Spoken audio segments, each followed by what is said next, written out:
ที่หลังเนาะก็คือทางมายาเองกะถือว่าซอยน้องเพิ่นอีกรอบนึงสุดท้ายแล้วพี่น้องเลยเนาะก่อนสิเมื่อมือเลยบ่อันนี้คิดเบิ่งภาษาอังกฤษเซเว่นมันไม่น้ำหนักอยู่เซเว่นพ่ออันนี้ให้มันเวียดสงบมีวันเก่าเนาะวันใหม่ๆก็ให้แต่สิ่งใหม่ๆเข้ามาแล้วก็สิ่งดีๆเข้ามาเด้อคือเงินใหม่เงินงามกันนี่แหละปฏิวัติดัดแปลงให้สอนมาเนาะถือไว้หน่อยนาะเราเกิดขอสมสนุกขอบใจหลายๆเด้อที่โอนเงินสมทบเข้าเงินให้ลูกคอยอยู่ดีมีแรงความเจ็บจะได้ความไข้ยามีเด้อ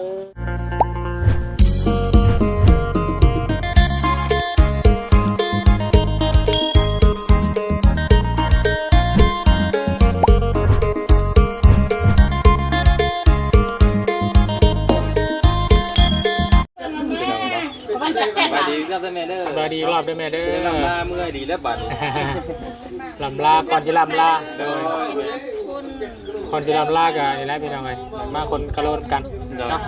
มาเดี๋ยวคอยจับกล้องให้โดยแม่ไป ขอบใจ พี่น้องเลยได้เอาบ่ฮู้สั่งสิว่าเลยความขอบใจมันเนื้อฝากกับดินเลยด้วยขอบใจมีทาง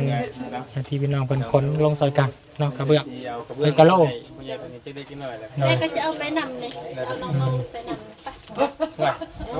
ฮึบ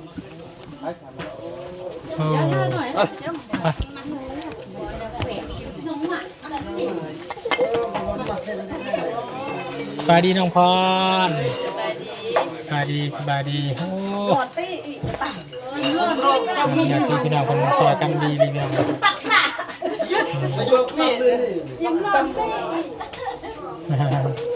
ยกขั้วนักก็นี่ยังเอาไปเลยโอเคละสู้ช่วยกันพลังใหม่นะมือก่อนกลับบ้าน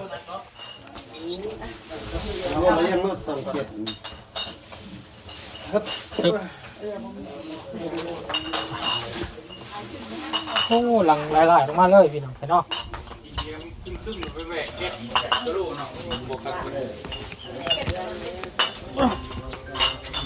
เดี๋ยวทาคนก้อนเบาเนาะทาคนก้อนเดี๋ยวเข้าไปถ่ายมันเดี๋ยวลังดูลายลงไปละผมลาป้าจากมานี่กับงานนักพี่น้องไหมแบกลูกได้หรอกลูกโอ้ยไปเอ๊ะทำไรซื้อโบแบบมันอู้มาเอาทางไหนร้องหมื่นได้เลยเด้อสันดีเอ้ยสันดีเป็นภาพคลิปภาพสุดท้ายละบาทนี้เป็นยังไงเนาะภาพคลิปภาพสุดท้ายเอาภาพถ่ายคลิปให้ก่อนเด้อเก็บเป็นที่ลึกไว้ให้น้องพรเบิ้งทางทีมงานเขาเบิ้งน้ำกันรอบเล่นกับพ่อแล้วแต่น้องพ่อคนหนึ่งก็ได้โอ้ตัวนักพอไปจากรบกวนเพื่อนไลน์เพื่อนกำลังเลยว่าทุกเช้ากันอยู่เนาะไปที่หลังเนาะก็คือทางมายาเองกะถือว่าซอยน้องเพิ่นอีกรอบนึงสุดท้ายแล้วพี่น้องเลยเนาะก่อนสิเมื่อมือเลยบ่อันนี้คิดเบิ่งมาเขาเบรกลงเลยเอาบุญเลยตอนที่ทำนะเขาเบรกขึ้นนักบาสิช่วยลงอันนี้เบรกลงนักว่าเบรกคือทำนะเป็นย่อมรับว่าเป็นซอยซ้ำขี้กันดีได้เป็น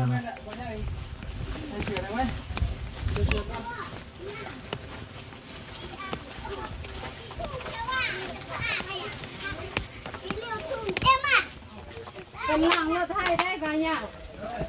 เป็นล่างรถให้ไผ่ล่างนะโอ้ทางเล็กป่ะโอ้ล่างเลยในบ่อเตียง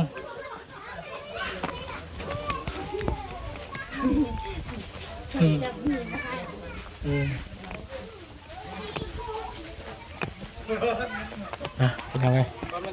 อ๋อฮึบอ่ะ เอามาแม่นกเลยนะ 1 2 3สวยงามสวยงาม แล้วเพื่อนก็จะได้พวกไม่แล้วประเด็นน่ะ เอา เรื่องอะไร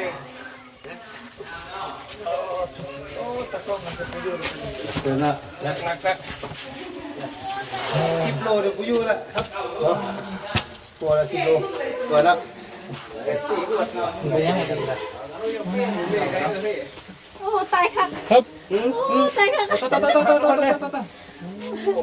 พอพี่อาร์ตี้เอาไปทักไปดู พอแล้ว โอ้500คูณ500 50คูณ50แต่ว่าน้ำหนักนี่น้ำหนักว่ะ นั่นแหละ มีทางคิดมันก็มีน้ำหนักอยู่นี่ให้มันเวียดสมองก็ต้องเวียดอีกทีนึง สีนอกใช่ไหม จบ ตะกลวงทำเป็นสิบ สา ค มารถ น ฝากกำลังจ้าท่านเนาะลองเป็นพุทธนี่แหละเป็นเก็บปวดเราไม่ได้ตาย โอ้เรียบร้อยเนาะ ไม่ได้เขาได้ห่อเนี่ยได้อันห่อ สร้างมันไปเลย มันไม่กระบาเขาล้างหมดให้เราได้ งามด้วยออกเนาะ มันไม่คุ้มไรคุ้มไร ชื่อว่าซุ่มยิงเองเนาะคนตกสายหยิกหน่อยก่อนถึงเมื่อก็ได้ ใจเวลา เดือนปีวดาง ามทั้งไว้กินโลกเลย ป้าเป็นเงินคือ เห็น ไร ร้าย บ้างป้าที่ แต่เห็นไม่ได้ทุกตาก็เลยแบบอยากใส่ลายสร้างให้น้องคุณงามตึกบาทเป็นตัง3 ล้านปลายคุณ สามนัด สามารถเป็นต่อ สามนัดส่วนข้างละล้านหา ตัว3 ล้าน 5 เซนน่าจะได้3 ล้าน ได้ 5 เมื่อกี้ว่าสามล้าน แล้วก็ไปบอกว่า3 ล้านปลายนะเหมือนนะ นั่นแหละป้ายก็จะเป็นตัว5 อันนี้อันนี้เป็น 5 นั่นแหละ ล้านหาบ้านเดียว เราเป็นยุคไหนนะ ลงบันไดเลย มาดีได้สร้างเด้อโอ้รอเนาะมันเนาะ เราเป็นพิเศษเลยเขาเดือมาทำเศร้าจนเมื่อยนะ ขอโทษหลายเด้อจะได้พักผ่อนไม่ได้พักผ่อนเรา เรากันมาหันปืนโอ้โห จะได้คุกโลกิ คนนี้ ขอบใจเด้อเด้อ เจ้า แต่ว่าบนอย่างรบกวนเจ้าเป็นยังได้แล้วเนาะในการเมื่อไหร่ทั้งให้ทั้งน้องพร แรงน้ำครับ พักจะนั่นเย็นแล้วก็พากันยกไปเองเนาะ ไปนี่นะยูทูบก็มาจิคัดครับแก ใจได้ลายถึงตาสุด เวลาเนาะ อยากขอบคุณเลย เนาะมีแต่ว่าตอนต่อไปเนาะ เดี๋ยวจะหู ตั้งมายาว เฮ้ย กาเมนที่ได้เอาเมื่อเนาะมิสาก็ปู เด้ออันนี้พกไปนำ โอ้ ยันนกขีดบ่เห็นนกไปทางไกลน่ะ โอ้แม่นไรเอ่ย มียังฝาก ได้ มีแต่ห้องเขา โดย แต่ ลาย ไม่ยังมีแต่ห้องเขา ได้ไม่ได้ ไปเอ็ดออลามสู่กันกินเดิม เจตนาเด้อ ไปกับห้องแม่ได้ใส่ผู้ ที่เขาก็ห้องโอ้ดันแล้วของคักเลย มียังให้แต่สำเนียงเลยแต่ว่าจิตใจฮันโอ้ยคือไม่ว่าแล้วเนี่ยฝากกับดินเด้อขอบใจ ที่กันได้ไหมเด้อเนาะ เจ้า ขอบใจนาน เจตนาครับน้องก่อนน้องเมย์น้องเมย์ นี่เอาลงมาบางส่วน เป็นเอามาให้ เพราะว่าสั่งเป็นมาเอาลงมาเป็นน้องไปได้เนาะมาหลายกันติดน้ำบุท่านง่ายๆพี่ง่ายพี่ดูยากกว่าครับ แต่คนยังบ่ทันมาอยู่นี่เนาะต่างกันยังได้มาติดง่ายแต่ว่าบอกคุยได้มายังจะมาพี่เนี่ยยังประมาณนี้ใส่กัน เอาเพลงกระเทียมมา ได้มาว่า จากในนั่นแล้ว วันโคทาก็ได้ทาด้วยตัวขับจากสองมือถึงสิมาเนาะ เป็นการสายให้เจ้าเป็นพ่อเป็นเจ้ามา ตัดนั่งตั้งก็ได้ตั้ง คือว่าภาพโดยรวมอยู่เรื่องมันนี่ก็สะอาดสะอ้างดีพี่น้องเลยได้ อยู่กับเขาเนาะ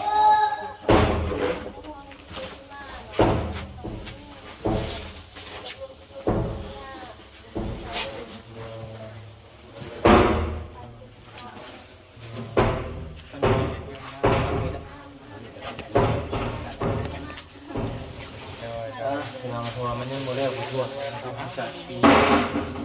วันนี้แหละลงเนาะเดี๋ยวจะหน่อยเพราะยังขับไปเบิ้งไหมลงเนาะอ๋อ ยังเวลาไม่เหมาะมันมีไม่เหมาะเลยนะ ต้องใส่เลยเนาะพอตำลังต้องใส่มีบอกเรือขั้นตอนตัวใดเนี่ยทางตัวที่ยังไม่ได้จะยังตกต้นตอนนี้ มาหมดตัวห้ามนะมันจะเก็บซี่แล้วก็เก็บซี่ของหยอกของเยี่ยมเก็บซี่ทำไมฮะ แล้วก็กระโล แล้วก็กะโหลแล้วก็กันเปื้อนออกมา กันเปื้อนอันนี้มีชั้นนี้บ่มีแต่ชั้นนี้เนาะงานที่ไอ้ต้องเก็บเนาะ เนี่ยเป็นสองเยี่ยมเป็นใหญ่แล้วอันเทนี่ก็กะโหล จะเนาะก็ถือว่าพี่ลูกพี่เจ้าน้องคนนี้ละพี่น้องกันเนาะไอ้สุดกรรมฮอดคนนี้จนได้พี่น้องกันเนาะ ได้พ่อเดือนแล้วที่เขาพ่อแม่ก็ มาถึงยังกระจายเรื่องตากระโดดไปสักทีเรียบร้อยแล้วเนาะลูกพี่เจ้าน้องคนจะจ่ายค่าสร้างต่อเนาะมันก็ได้ ถ้ากันนั่งลงอยู่สั่นครับ ได้แล้วก็ได้ดิงานเลยเนาะยังไม่ได้ เป็นทำงาน ค่าสร้างกะตามที่โอล้มกันไว้เนาะไอ้เนาะ แจ้เลยวะ จ่ายได้แล้ว ใจไว้ให้นะมีใจให้ไอ้กัน มีแต่ว่าจ่ายไอ้ไว้เลยก็ได้เนาะสี่ด้านแล้วเห็นปะแต่ว่าไอ้นับเบิ่งนะแต่ว่าเป็นโบกันโบพอนะเดี๋ยวมันเกินกะเงียบเลย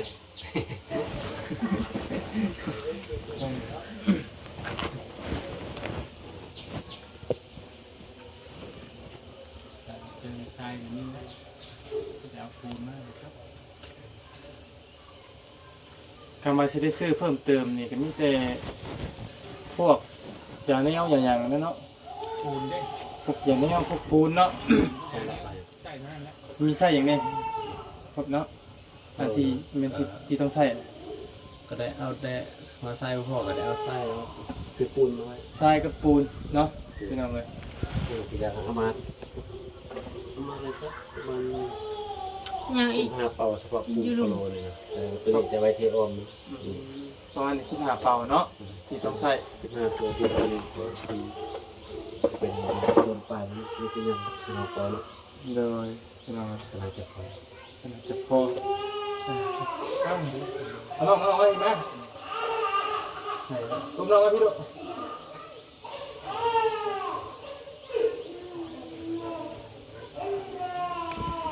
มาเพื่อแต่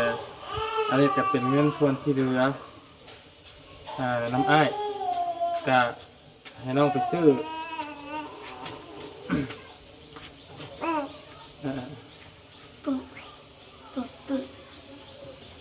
ให้น้องไปซื้อ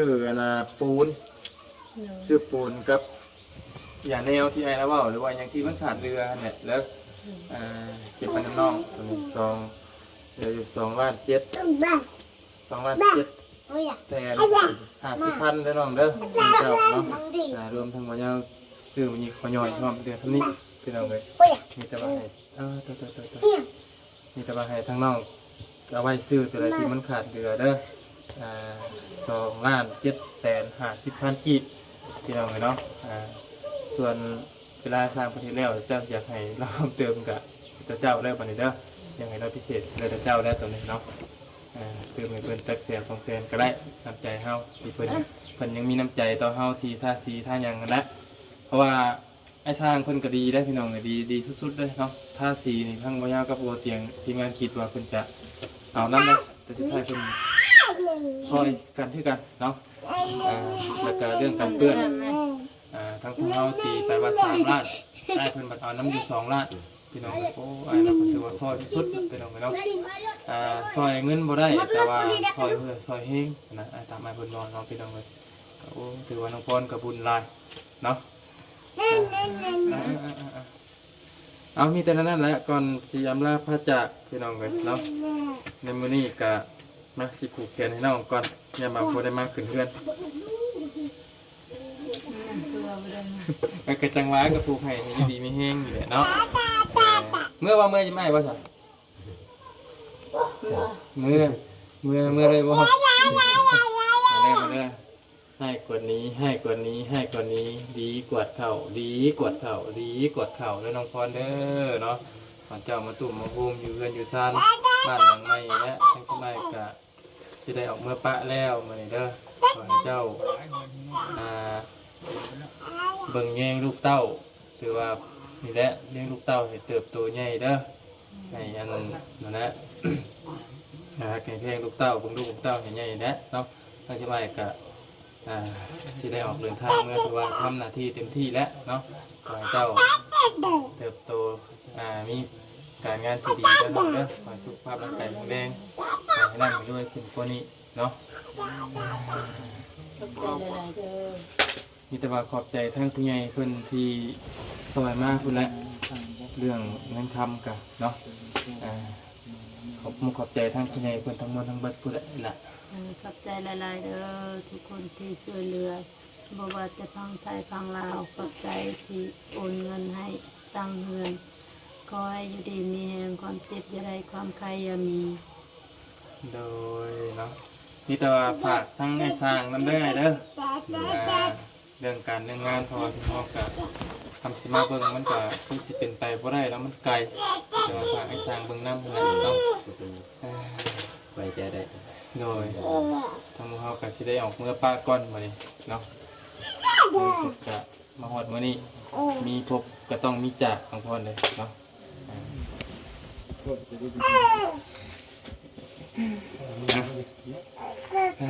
เชื่อจริงนะพี่น้องเลยเนาะก็มีแต่เสี่ยวมาป้าก่อนเด้อมีแต่เบิ่งบ่บุญไปเบิ่งกันข้างในก่อนป้าเนาะ ไป ป้าผูกลงก่อนเอาไปมันเงี้ยวกันเขาไปผูกกันบ่เดี๋ยวให้เพิ่นผูกแขนแต่สิได้ออกมือป้าป้าให้บ่ลุงเด้นะครับนี่ก็เป็นทางแนวทางของน้องเพิ่นเรื่องสีเรื่องทางกับจังบริทานที่เราคือว่าก่อนได้แต่เสริมมาคิดแต่ให้น้องเพิ่นชมผู้ไปเบิ่งสวัสดีกันพี่น้องเลยเนาะนี่จำได้ห้องที่ทำนั้นตัวท่านพี่น้องเท่ากับทั้งสร้างมันจะเต็มที่เท่ากับเต็มที่และนำมันบวทวงประท่านกับจำเป็นต้องเมื่อบอกว่าเมื่อในส่วนตัวของเราผมมีอย่างที่เราเอาละต้องจะมาหลายมือหลายวันแล้วทำเตียงเพื่อนต้องเมื่อหาครอบครัวและกับทั้งเมย์ที่ต้องเป็นครอบไตเนาะเพราะมันจะมีภารกิจสำคัญแล้วมีจำเป็นพี่น้องพยายามต้องเดินทางเมื่อใจพยายามจะแต่ว่าที่ง่ายก็อยากอยู่ถึงปึ้งภารกิจแต่มันจุกคุณพี่น้องเนาะติดไปก็ได้แต่มีแต่ส่งรูปเพิ่มเราเนาะนั่นแหละ เอาไปทำงานกันอีกรอบนึงพี่น้องนะครับ ปกปูไม่ยากเนาะสมกับคำว่าเป็นหักเพลงเจ้าว่าสั้นๆเจ้าจะขาดพอน้องน้อยเพิ่นไปแต่ว่าวันนี้แหละเนาะ FC หลายคนเนาะกำลังใจเด้อหัวเสาและบาดพี่น้องให้น้องเพิ่นก็ได้คือสิเงียบได้บาดนี้เนาะ เพราะว่ามันมีทนาย พยายามบ่อยู่ผู้เดียวเด้อเนาะเวลาคือจะเล่นกับเรียนไปซี่กับผู้หาเนาะหมู่นั่งหมู่ดินน้ำมูน้ำคูเนาะเจ้าวางแผนวันนี้ได้สันต่อไปสิเฮ็ดเวียกเฮ็ดงานหยังเนาะ ก็เล่นลองเล่นใบเขาเฮ็ดเวีย โอ้สิไปเฮ็ดเวียกอยู่ผู้เวียกเพิ่นรับบ่ มีเวียกให้แต่ว่าไม่ได้ ในบ้านทำความสะอาดอยู่ในหั่นเนาะโอ้ดีเลยสักทีเนาะแต่เฮ็ดเวียกเฮ็ดงานสถานที่ท่องเที่ยวมันจังบ่สุขบ่เศร้าเนาะเนาะส่วนลูกก็สิว่าน้ำแม่เนาะ ผู้หนึ่งไว้อยู่นี่ผู้หนึ่งจะเอามาไว้อยู่ในตัวเอง เอ้าผู้ใดสิเอาเมื่อไว้น้ำแม่บ้านผู้นี้นี่สิเอาเมื่อไว้น้ำแม่บ้านเจ้าพุ่น โดย ผู้นี้นี่สิเอาไว้น้ำผู้เมีย เพราะว่าเพิ่นเขาเฮียนเด้ แบ่งกันเนาะแบ่งกันคนละคนพี่น้องเจ้าก็ขอให้พ่อได้สิ่งดีๆแน่นอนเด้อเนาะเรื่องความฮักความมักก็คือว่าอะไรพี่น้องเพิ่นอาจจะมีในภายภาคหน้าก็บ่ว่ากันเนาะขอให้พวกพ่อคนดีด้วยกันแน่นอนเด้อเอาว่าไว้ไปไว้ในมื้อนี้เพราะว่าข้าวนี่เพราะว่าช่วงสิได้เดินทางค่ำได้มื้อนี้เนาะเอาสู้ๆน้องละเนาะขอบใจหลายๆเด้อยินดีที่ได้รู้จักกันเด้อ ไปเอาเข้ามาทีละคนทีละคน ซันเดย์ไปอยู่กับซันแม่ไป เอาพี่น้องไอ้ก่อนสิกลับบ้านกลับซองนอกกะแต่นอนเราต้องมาบอกมาลามาขอบทางน้องพรพี่น้องเลยเนาะทางเอาก็ได้มาน้องพรเนาะทางมาบุญสรอนสิบผูกแขนหายเด้อเนาะเอาหายคนนี้หายคนนี้เนาะดีกดเขาคนจอมาต่อมาโฮมเด้อน้องพรเด้อนับจากนี้ต่อไปเนาะการมีแต่ให้สิ่งดีๆเข้ามาในชีวิตสิ่งที่ได้ไล่กระหารตกไปในวันเก่าเนาะวันใหม่ๆก็ให้แต่สิ่งใหม่ๆเข้ามาแล้วก็สิ่งดีๆเข้ามาน้องเด้อคือเงินใหม่เงินงามกับนี่แหละบริวัติบัดแปลงให้คำให้คุณนะคุณลังเนาะให้คำให้คุณให้อยู่ดีไม่แห้งนอนรับฟันดีเด้อทีนี้ต่อไปให้โชคมาลำรวยเด้อทางบุญกะนี่แหละพี่น้องเนาะเราจะได้เดินทางระบาดในพี่น้องของทีมงานเนาะออกไปก่อนนี่เสียงเจ๊เลยบาดในพี่น้องเนาะทางซันเดย์เพิ่นเนาะห้องครับเพื่อนระบาดในพี่น้องเลยอมเพิ่นเรียกได้ด่างเอาโทษหน่อย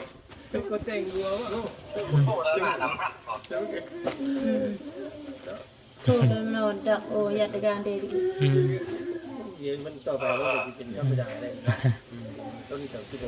ก่อนจบคลิปนี้กับทางบุญกะอยากขอบบุญคุณไปยังเคยน้อยเนาะอยู่ทางต่างประเทศเดินพรเด้อ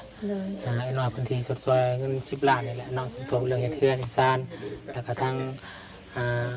พ่อกับแม่เนาะแม่บุญเกิดพ่อสมสนุกถาวรเด้อสอนครอบครัวฝากให้ทางน้องพรขอบบุญคุณขอบมุกขอบใจเพิ่นแน่เพิ่นก็มีจิตใจสอนมาเนาะทางไอ้น้อยเนาะโดยเกิดพอสมสนุกขอบใจหลายๆเด้อที่โอนเงินสมทบเข้าเงินให้ลูกคอยอยู่ดีมีแฮงความเจ็บจะได้ความพยายามมีเด้อเนาะอยู่ดีไม่แห้งแล้วมีต่อไปกะสู้ๆเนาะฟังแผนว่าสิมาส่งลูกมื้อใดถ้าเพิ่นเพิ่นแล้วมีผัวแล้วเพิ่นเบิดทุกสิ่งอย่างเนาะจังสิมาส่งน้องซันเดย์อยู่วันเกิดเมืองนอกเนาะแล้วก็สู้ๆแล้วน้องเด้อทีมงานทำเพื่อทุกคนเป็นกำลังใจให้เนาะไปอ่านเมื่อก่อนสบายดี